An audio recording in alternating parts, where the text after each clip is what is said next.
Now that Kraven's deadly hunt has ended, it will be up to Peter Parker and his friends to pick up the pieces. All this and more in the pages of Amazing Spider-Man issue number 25. Let's hop on in together and find out what happens next, shall we? Alrighty then, so this issue actually opens up with the funeral of Sergei Kravenov. He's being buried in the black Spider-Man suit, huh? I mean, I guess it changes as good as anything else, huh? Understandably, Kraven's son, who is also his clone and the only remaining piece of family he has left, is pretty upset about this whole thing. He's mad at Spider-Man, but he's even more mad at himself for being tricked into throwing the killing blow. More on him at the end of the book, though. From there, we transition on over to Spider-Man, who, now that the shield is down around Central Park, is ready to make a beeline back home to check on MJ. But wait, you're probably thinking, Spider-Man can't leave now. Doesn't he have to clean up all the animal-themed supervillains who are probably super ticked at him right now and want revenge? Well, yes and no. You see, for once, Spider-Man's actually able to delegate. You see, ever since Kraven's shield went up, the police and the Avengers have just kind of been hanging around outside waiting for Spidey to save the day so they could go in, do their jobs, and clean up. Wow, what a shocking amount of competency from everyone here in the superhero community.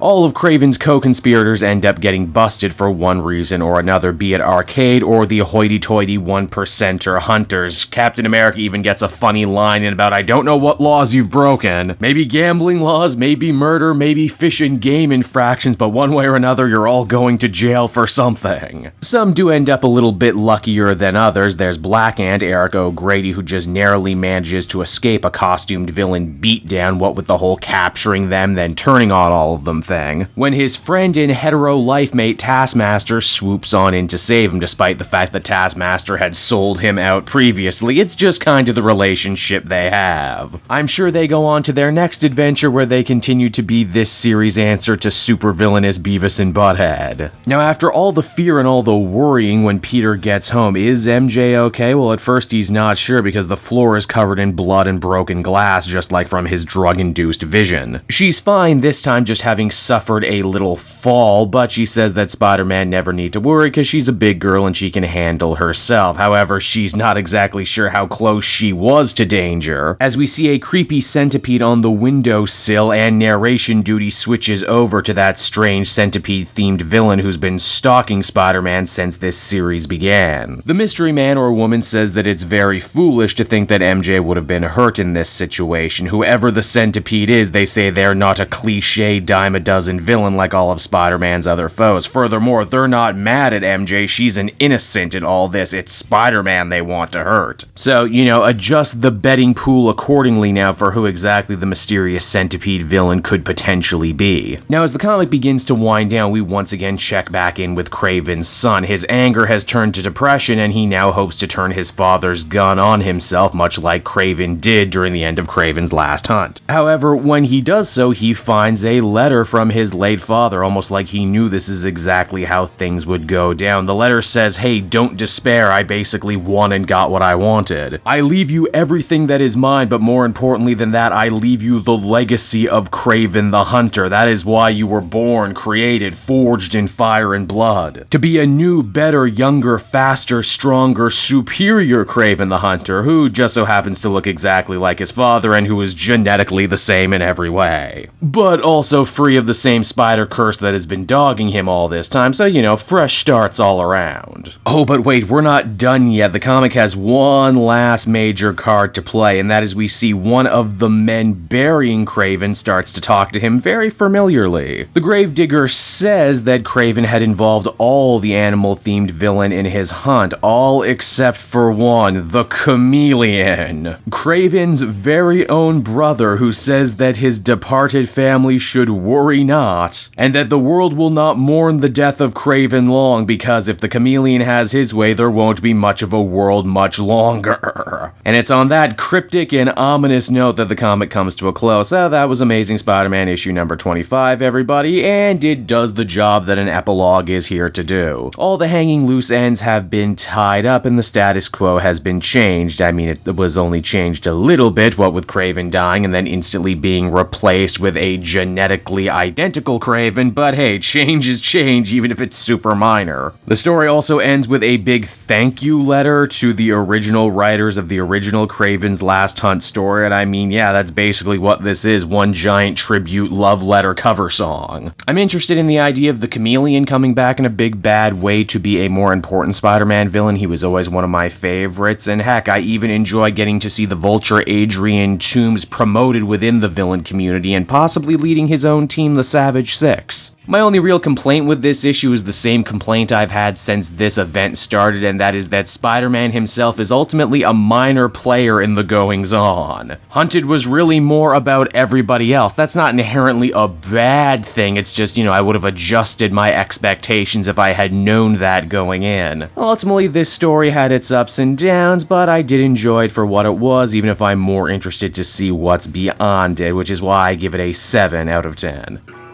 Hey there everyone, it's your old pal Cape Joel again, and I want to thank you so much for watching to the end of the video. I hope you enjoyed it, and if you did, why not check out some of these other videos I have available from the channel. Then you can follow me on Twitter and Facebook at Cape Joel, so you're always up to speed on what I'm doing next. And hey, if you really like what I do, you might want to pick up a Cape Joel shirt. Yes, that's right, I have my own merch store over at TeePublic. Check out for great designs like my little Cape Man, stuff from the comic multiverse, fun stickers, in-jokes, we got it all over at the TeePublic store. You can check it out right now, and I will be sure to see you all again next time. Bye-bye.